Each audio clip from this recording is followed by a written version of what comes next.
Dear guests, as ifxexpo Dubai 2025 comes to an end, we want to take a moment to thank you for joining us here at the Idea Hub. Your enthusiasm and your engagement is what makes this event unforgettable. It's been an incredible journey of sharing ideas, exploring innovations, and forging connections. And we hope that you've all gained some great insights and made valuable connections and are left inspired for what lies ahead. We can't wait to welcome you again to our next gathering.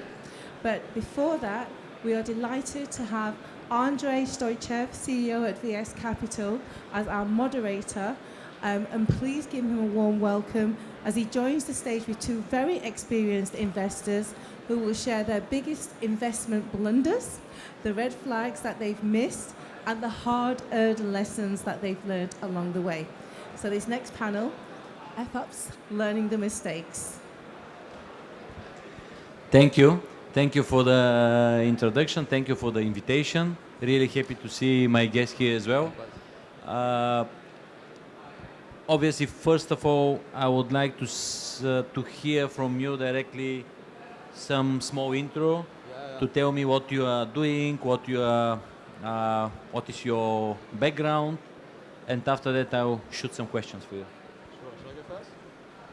Hi, so my name is Josh Abbott. My background is in venture capital and working with startups. I was actually very early at Uber. I started working for Uber when I was 19, which got me into this world, which we were just talking about outside. And then I've worked for a bunch of startups that have raised hundreds of millions and billions beyond that, beyond like university, etc., etc. I worked for a VC called Antler for 2 years, where I helped to launch their London office, and that was kind of my first step into investing, you could say. But my path is very unconventional. I've never been that sort of guy that applies and gets the job. I'm the guy that goes through the back door and gets stuff done, kind of thing. And then I guess beyond Antler, I set up my own company about 4 years ago.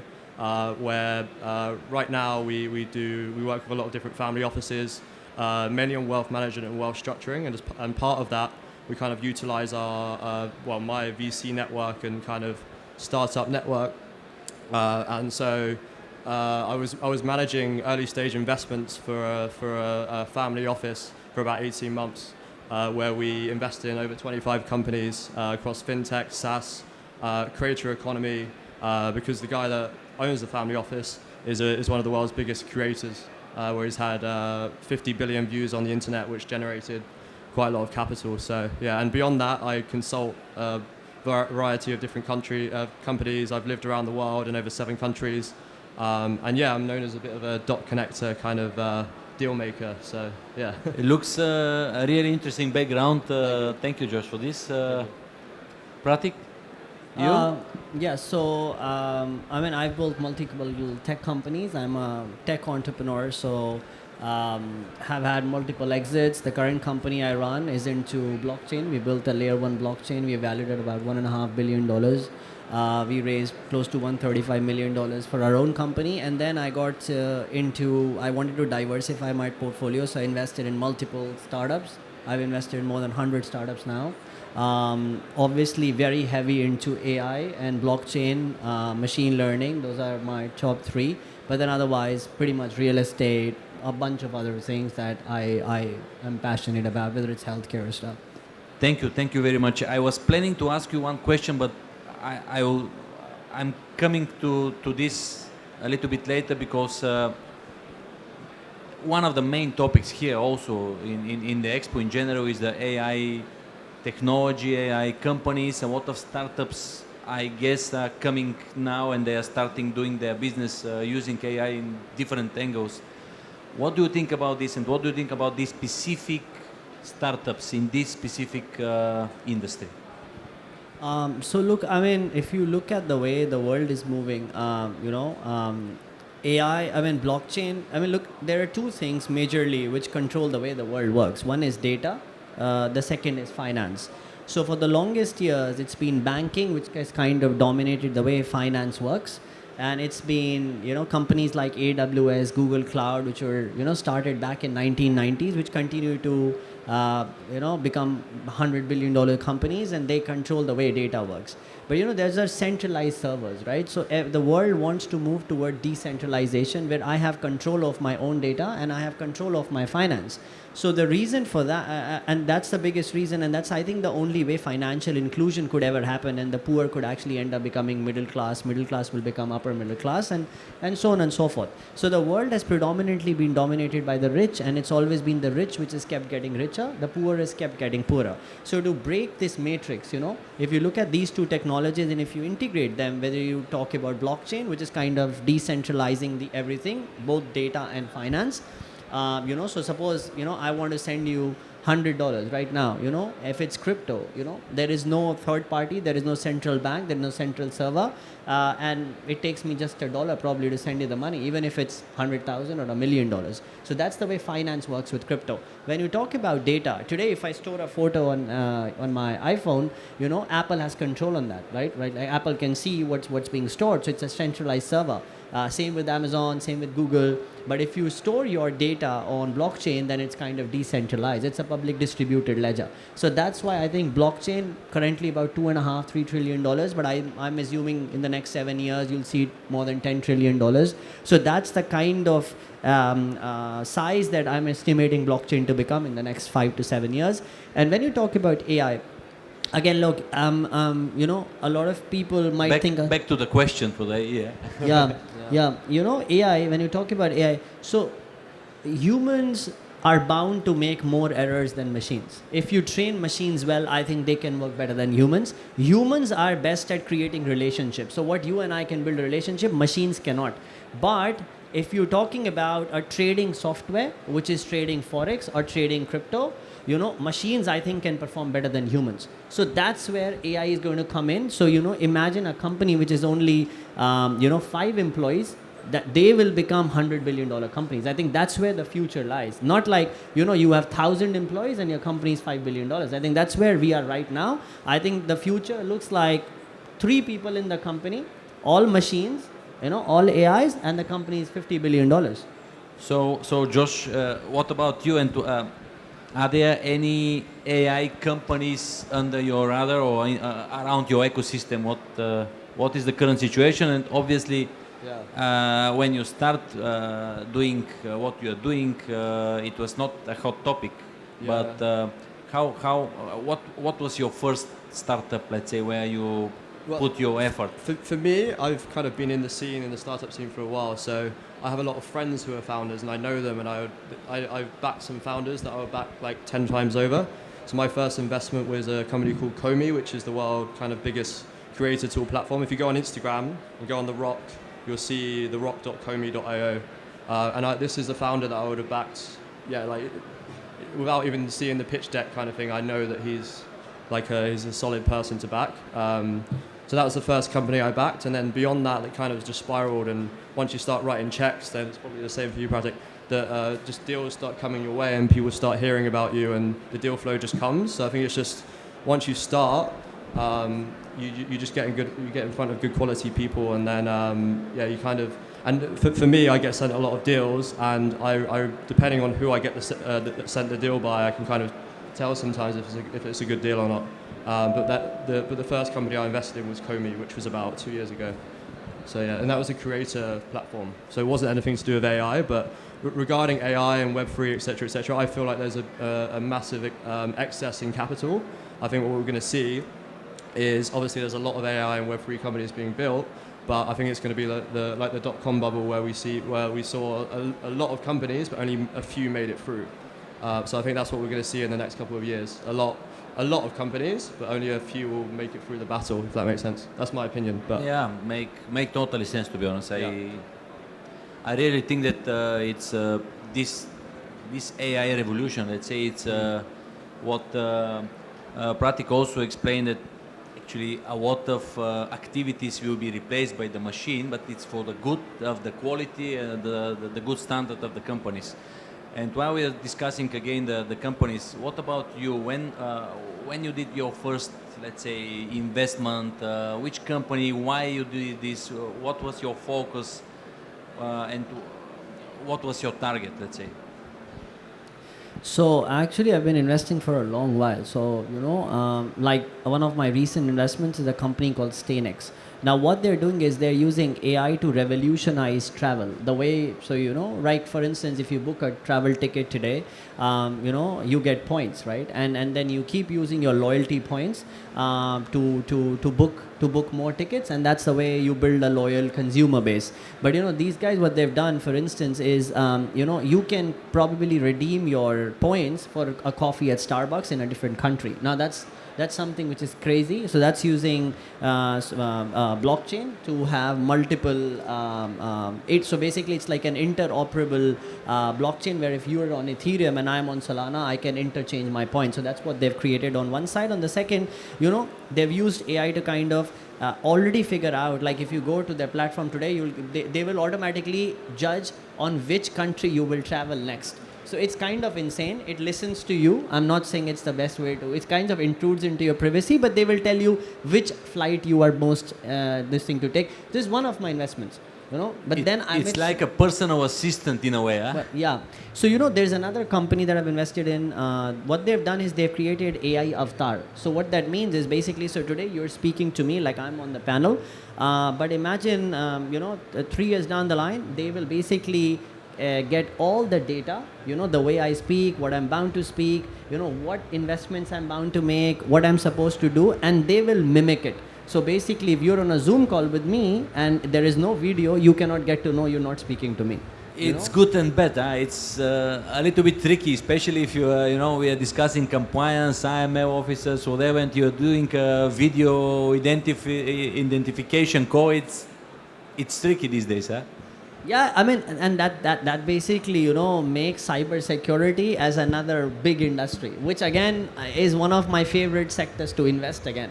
Because if you look at the way the future that I'm looking at in the world, the data is going to become decentralized, finance is going to be happening on crypto, so peer-to-peer, okay, and cybersecurity is going to become very crucial because there's going to be a lot of hacking, a lot of problems in the industry, whether it comes to peer-to-peer payments or data as well. Like I said, AI avatar, they can do, I mean, all bullshit will happen, but look, internet, he's right. I mean, internet started back in early 1990s, 2008. The bubble burst after 15 years, but still, the world's biggest companies are still companies which came out of the internet. And same happened with social media, right? Like Web 2. So Facebook, Instagram, all these companies, or WhatsApp, they all came out of that industry. Now they're the biggest. So I think Web 3 and AI, I think you're going to see, I mean, NVIDIA is already the biggest, but if you see Web 3, I think in the next 10 years, you will see 2 or 3 companies which are going to become $1 trillion plus. So I think that's the way I'm envisioning. Yeah, make totally sense. So if you do 100 investments, even 1 or 2 becomes NVIDIA, you're done, By the way, this is one of my next questions about the risk, how you assess the risk when you are looking at the startup and how you're investing. Yeah. I will also ask you about, I mean, specifically for the industry which is around us, obviously brokerage companies, payment providers, CRM providers, some other technology providers, maybe can be bridge providers or maybe other technology providers which are reporting or other supporting technologies which are helping this industry to grow. What do you think? Which personally, of course, what you are looking for, which type of company you are ready to invest or to dig deeper, to understand better the process and probably to do the next step? I mean, if you look at the way Forex, I would personally choose prop companies. And the reason I would do it because there are a lot of people who think they are amazing traders and they want to trade, but they don't have access to capital. So I think that industry is solving a problem, right? But if you can integrate AI-based technical analysis softwares, where people can trade, where machines can trade, and it is profitable, I want to see the success ratio. If that is high, even like 70%, 75%, I would invest a lot into that sector. So that's how, but I do high risk investments. I love high risk investments because, as I said, if I make 2021, 1 of 100 and you're okay. Yeah, 2021 I did about 75, 80 crypto investments only in 2021. My average return was 14x. So I mean, those kind of returns are unheard of when you talk about Web 2 or Web 1. So yeah, so I like high risk investments. I think Josh, it's- what about you? Well, I think, like, for instance, I've worked with a lot of family offices, right? And the most important thing is you should obviously have a diversified portfolio. Like, you shouldn't put all of your money into Web3 or all of your money into startups. I always say to people, like, if you like investing in startups, like, put 10% and then keep. Obviously, some people are more kind of ballsy, but I would say you have to diversify. You have to kind of play it safe as well. So I've seen people lose a lot of money at the same time. I've also seen a lot of people make a lot of money. So yeah, and I feel like with Web3 and startups, you can do insane numbers that you can't do in like the stock market, for instance. But you have to kind of be careful, and there's a lot of there's too many decks out there. You know, you have to kind of be careful with what deals you're getting into. And So the best teachers, the best, we can learn from our mistakes, right? yeah. So what about one of your biggest mistakes, let's say, in terms of investment, in terms of research, whatever? Yeah. Just share with us maybe from our side to avoid such kind of mistake, or maybe if there are some startups around to adjust their strategy in a way not to, to do these mistakes from their end, just to be successful. Well, going back to basics, when I started investing, I think we kind of wrote too many checks too quickly. So I think just take your time, don't rush it if you're going to get into it, and just really try and do your due diligence. But when you talk about due diligence, it's actually quite hard to do due diligence on early stage startups, because obviously the companies are very early stage, right? So you kind of have to trust your instincts, trust your gut, and just go with it. But at the same time, yeah, just don't rush into it, because I feel like maybe I rushed into it a bit too much. Like, you get excited and whatever, and you don't want to miss out on deals. FOMO is quite a big thing in the world of venture capital and startup investing. So I feel like I had some FOMO, but at the same time, you never know what startup's going to hit, right? Like, I've had some friends of mine who run really big VC funds who've missed multi-billion-dollar companies, and that's always going to happen. But at the same time, yes, you're going to make the misses as well. So, yeah. So in a way, speed is from time to time advantage, but on the other hand can be disadvantage if you are overdoing things. For sure. What about you? Or what was your main mistake in the? I think one thing is, you tend to choose one industry, and you think that you're going to make a lot of investments in the industry. So you start to think like, that my investment is going into, say, Web3 or AI or something. But I think when you're doing early stage investments, I think your bet is on the founder, basically. It doesn't matter what the idea is, because idea can change. So if the founder is not good and the idea is amazing, I think there is a high probability that the startup might fail. But if the idea is pretty average but the founder is super solid, like you trust the founder, he or she is going to make it work, I think there is a higher chance that your investment will do well. You have an example for this, let's say, in the past? What exactly was what was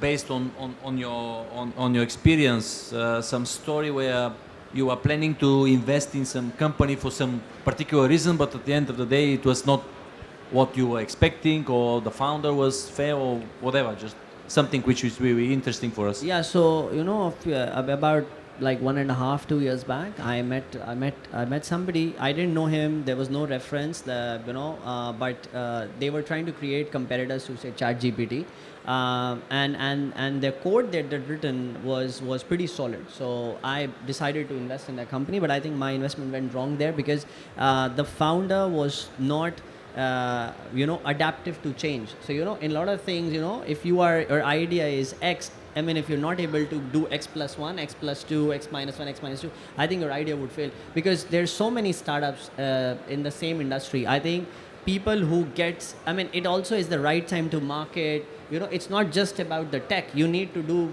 proper marketing. I basically differed with them on a lot of ways, because I think they could have done marketing in a better way, etc. But the founder was pretty rigid on a lot of ways, and I think that was the reason they're not doing so well. But despite having a very sexy product. But I know some people who have a very average product, but they made it super successful. I wouldn't want to call names, but I've invested in some of the companies in India, pretty average products, and that's why I don't want to name the companies, but they're doing killer. They're doing very well. They're doing revenues north of 100 million. So I don't think you need very, very smart brains to make a lot of money. I think sometimes being average is an advantage. Be in the right place in the right time, right? Yeah, This being is- at the right place at the right time. And actually sometimes when you're average, you end up making better products because you're receptive to other people. Because if I'm not an expert of AI and he is, anything he says, I will listen to it carefully. But if I think I know everything, I will think whatever he's speaking is jack shit, right? So if I don't listen to him, I think I'm missing out on a lot. So I think the smartest people don't end up making the smartest companies. But I think average people make the best companies. And just on that as well, I think naivety helps a bit. So let's just say you're backing a founder that doesn't necessarily have a 10-year background in that industry. They're going to make jumps that someone in that industry wouldn't make. And they're going to make mistakes. And these mistakes will make the company. So I back founders before that don't necessarily have a huge background in fintech, for instance, but they're really good people, really strong background, real hustlers, etc. So And now we are waiting for you to share your biggest mistake in the past. biggest mistake. I still back. Maybe there are few. I don't know. You can But share. the thing is, so because I only started investing like less than 2 years ago, well, none of them have failed yet, so that's a good sign. So I don't feel like I've made any mistakes, but I would back my last point saying I probably wrote too many checks too quickly, and I probably would have paced myself a bit, But at the same time, without just stepping into it and doing it, you won't learn. So I think just start, and then the rest will come, I would say. Okay, that's cool. So based on what we were discussing, what is the most important thing when you are doing these decisions? Probably it's the idea, or maybe probably is the founder or co-founders or whatever. What is your, let's say, the main topic when you are looking at the idea or the founder? You? For me, for sure, the team dynamic and like the founding team, because you can back a terrible idea with a good team, and they have a way more chance than a great idea of a bad team, for sure. Yeah, same.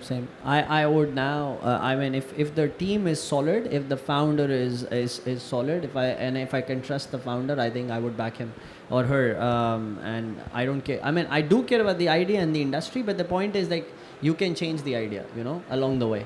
Okay, so how for the future? What are your plans? So you are looking for different industries, maybe finance, maybe crypto in a way which is close to finance, or some other industries.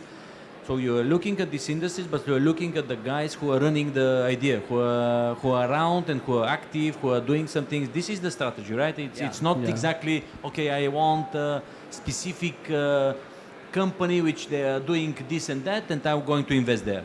Yeah, true. I mean, if somebody is say working in DeFi, right? That's something which I love. But if the founder is super solid, if I know that he or she can make it work, like I'll back him or her. I think it comes down to backing good people, and that's what makes it exciting, because you back someone that you believe in, and you just the world is kind of their oyster. So it comes down to me for backing good people, for sure. It's the main thing. Okay. Now the last question. Be careful how to answer because it's important question. How do you think IFX guys and IFX Expo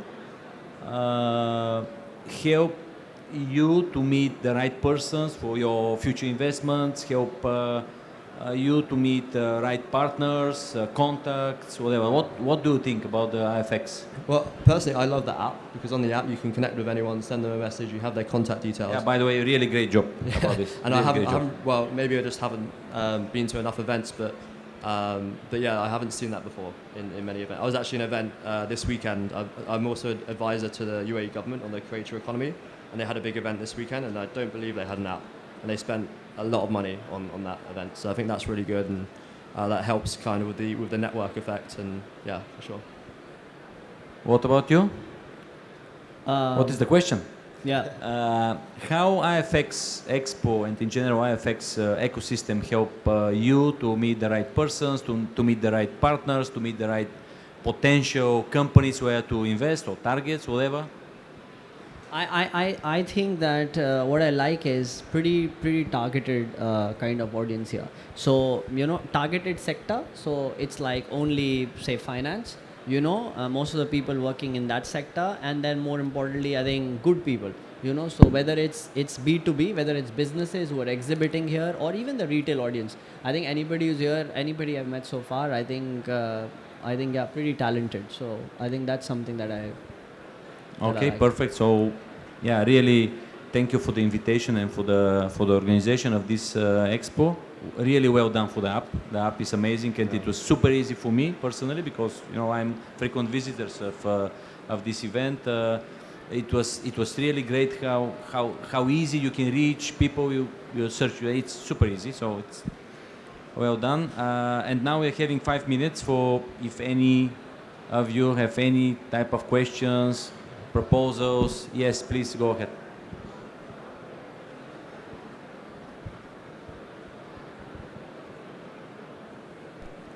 Okay. What do you think are the biggest challenges founders are facing in the Middle East? I didn't hear. Sorry. Can you come again? Yeah, because What are the biggest challenges founders are facing here in the region, in the Middle East? I think for me personally, maybe talent, because if you look at the likes of London or like San Francisco, kind of California, New York, I think there's obviously there's a huge talent pool there. Whereas I think the talent pool here is extending and kind of definitely emerging, but it's definitely not as strong as other markets. Would you agree? Or I think it's also about the population, to be honest. Yeah. I mean, look at India is 1.4 billion, and so and China is similar. So you cannot compare those talent pools. But a lot of the, I think, very talented people are now slowly moving here. So I think it's going to take its own sweet time, but I think they're doing a fantastic job in bringing a lot of amazing talent here. So I think, but it will take time, of course.